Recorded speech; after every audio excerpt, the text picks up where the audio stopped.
Today I'm doing a review for Iron Man issue 1, and before I talk about this whole entire issue and review it, just want to tell you guys that I have 2 reviews I usually do on Comic Uno that are on DarkAvengerINC, which is Freelancer issue 1, which is a new series for Boom Studios, and Smallville season 11 season 11 issue 7, and that's actually my pick of the week of for this week, so definitely go check that out. In the description below there'll be a link for DarkAvengerINC, so you go check out those reviews. And I'm going to try to feature that Smallville review.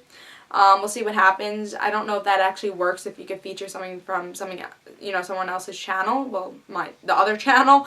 So I'm going to try to do that, because usually I do feature my pick of the week, so that way you guys know what the pick of the week is. I've never actually had a DarkAvengerINC review that was the pick of the week, so this week I do, so we'll see what happens with that. But let's start the review for Iron Man. This is one of the new Marvel Now titles. There's 2 actually that came out.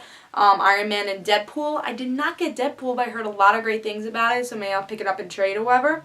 But so yeah, but let's talk about Iron Man. I've been a big fan of Iron Man, I think, ever since the movies. I feel like everyone's been a big fan since the movies.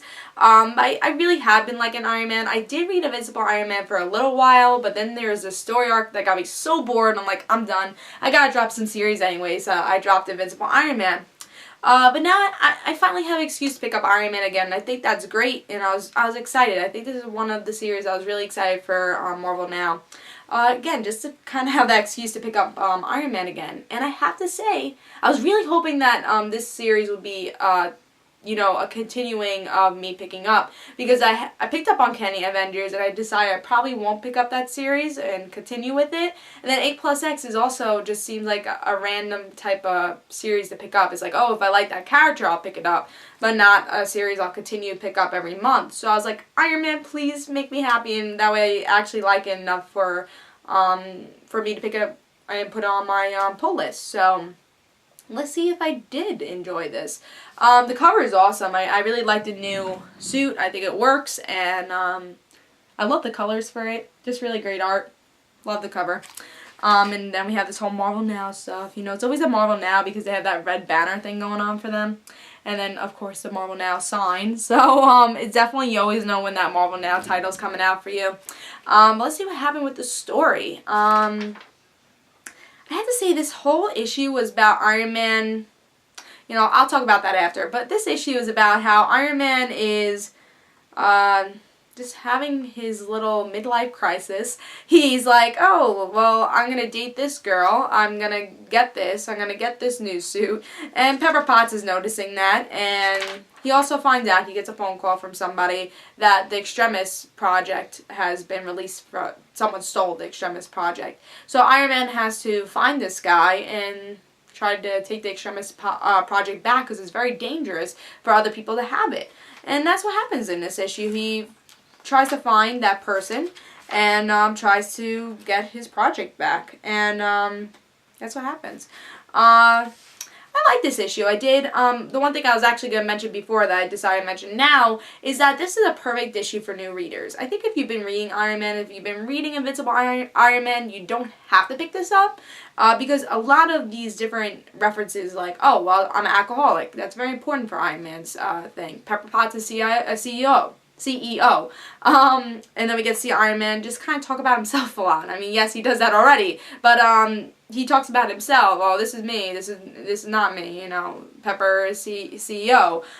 He's an alcoholic, and they even mention in the last phrase, which is a reference to, I think, one of the most popular Iron Man comic books, is The Demon in a Bottle, where he says, we all got our demons. Maya and I promise you, yours goes back in the bottle. So that's another reference. So we get to see different references to old stuff, but this is a new stuff. We get to see this is actually a really good new reader-friendly comic to pick up. I think with Marvel Now it's kind of harder for new reader-friendly, even though it's like, oh, issue 1, the starting new story. And I have to say most comics have done that, but with Uncanny Avengers, I feel like you have to read Avengers vs. X-Men to fully understand the comic. But with this, you don't really have to read anything. This is actually one of the most perfect new reader-friendly comic books to pick up.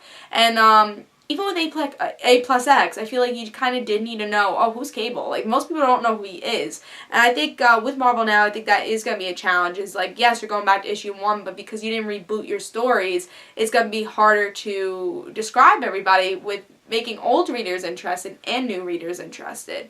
And I think that was kind of one of the bad things about this issue was, yes, we did get a story. We got, you know, the Extremis thing, that's a new story. But it's mostly just kind of recapping. It felt like very point one-ish, of course, because it is kind of point one because you're rebooting it.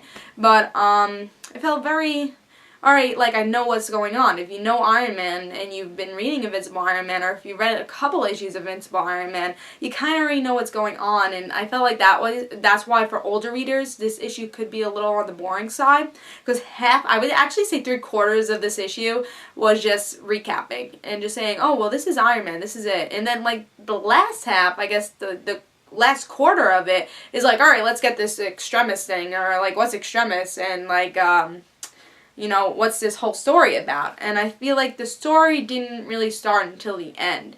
But this is very new reader friendly. If you haven't read Iron Man, pick this up. You have to pick this up. If you're really interested in the character, if you know nothing about him, this is the issue to pick up. It's really great for new readers. And old readers, it's interesting, just not as interesting. So I'm going to give this 3.5. It was a good issue. Even if you are an old reader, just pick it up anyways, because it is continuing for that story arc, so pick it up. You might get bored in the beginning, but I'm sure you're going to enjoy it, because it is an interesting story, and we get to see Tony. We get to see who he is, you know. He talks about himself a lot, but he's still a good guy in the heart, you know, and he's a hero, and we get to see that, and you just get to see perfectly who Tony is.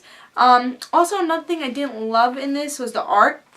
I mean, I really like the art where we get to see no one's face. When we get to see Iron Man's suit, it's really good. It's just these facial expressions are so stupid. Yeah, so I'm not a big fan with the facial expressions. I think this is the same artist from like Uncanny X-Men a couple, I think a year ago. I don't know if he continued it, but the facial expressions. Look at this. I think there's another one where, like, everyone smiles. I think that's the problem, is that every single time someone smiles or has this over-exaggerated face. I think that's why the facial expressions aren't the best. I could live with it. It's not horrible art. It's just kind of annoying. It's definitely not the best art. But if Tony's in his suit for the whole entire time, it'd be okay. And if we don't see any other human being. But hopefully the art changes up a little bit with the less facial expressions. But definitely pick this up. It's new reader friendly. It's a good issue. And I give it 3.5 stars. I thought it was a good issue. And finally, I could say I have a Marvel Now title that I will be picking up ongoingly. And this will be on my pull list. It's going on it. I'll be reviewing this every month. I'll be reading Iron Man. It seems like a really good series. And I just want to read more Iron Man, you know? And it doesn't seem like it's boring. We'll have to see as issues go on. But it seems like this is going to be a good story. So I hope you guys enjoy. Guys, don't forget to follow me on Twitter for Comic Uno and the Random Situations. And guys, I say pick this up. So I'll see you guys later. Bye, guys.